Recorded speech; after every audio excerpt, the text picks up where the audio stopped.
Bertram said, and a fresh scar on his arm seemed to prove his statement. I narrowed my eyes. Why have I not been told about this? As a warlord, it was my responsibility to keep the human outposts safe. In return, they brought us their tithe. I beg your pardon, Brogan. That was my oversight. Casair inclined his head. You were at Cassar Grick's palace at the time, and I sent Lug to deal with it. Now I remembered Casair mentioning having sent Lug to a human outpost to deal with unruly Udruns when I returned to Grymburg a few weeks ago. I also remembered I hadn't heard back from Lug yet, which meant he and his warriors were still on the heels of the Udruns. I waved my hand, done with this conversation, and returned my attention back to the human governor, Bertram. You are still 40 horses short. Of course. He bobbed his head up and down in a quick succession of bows, and my impatience rose another level. I itched to go out there to test this new stallion he brought me, instead of finishing this transaction. I didn't relish punishing the humans, but at the end of the day, Bertram's excuses didn't matter. If I allowed him to get away with shortening the tithes, other humans would soon follow. They were wily that way. We have many foals, Warlord, but they are still too young to travel. They will be ready come the end of the cold season, and I will personally bring them to you then. In the meantime—" He wiped sweat off his forehead and waved at somebody who had stayed behind by the great entrance doors. "I hope these tributes will find favor with you.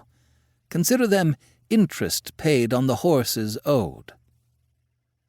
2 males led 4 human Kallinis, women, forward. Beside me, Casair whistled lowly. Clad in only narrow breast coverings and loincloths, the Kallinis' bodies were on full display. The 4 of them kept their heads lowered, and their long hair curtained their faces.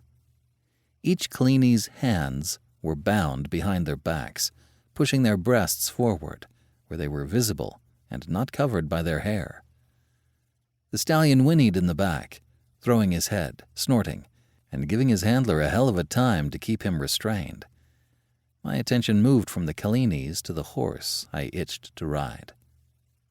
Kallinis? How do you suppose they will make up for the horses owed?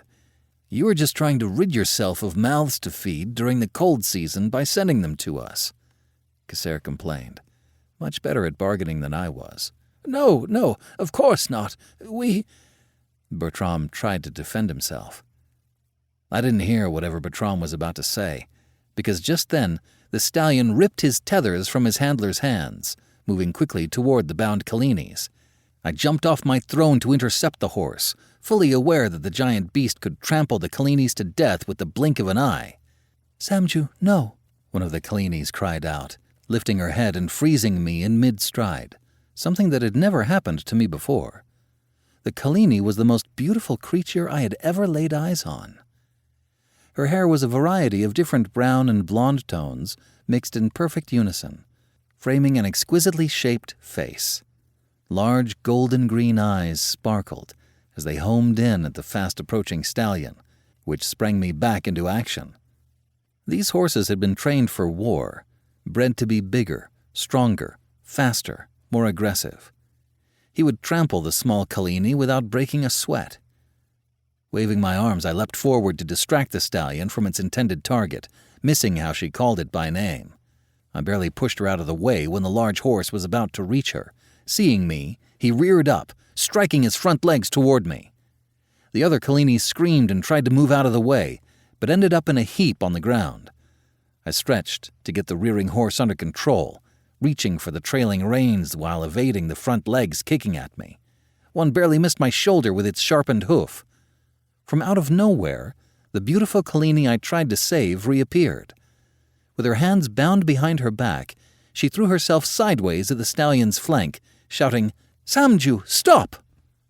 I stepped back, realizing the horse was trying to protect her from me. The stallion's ears were still pinned back, and he snorted aggressively at me. But at least his legs were on the ground now, while the Kallini snuggled her shoulder into his.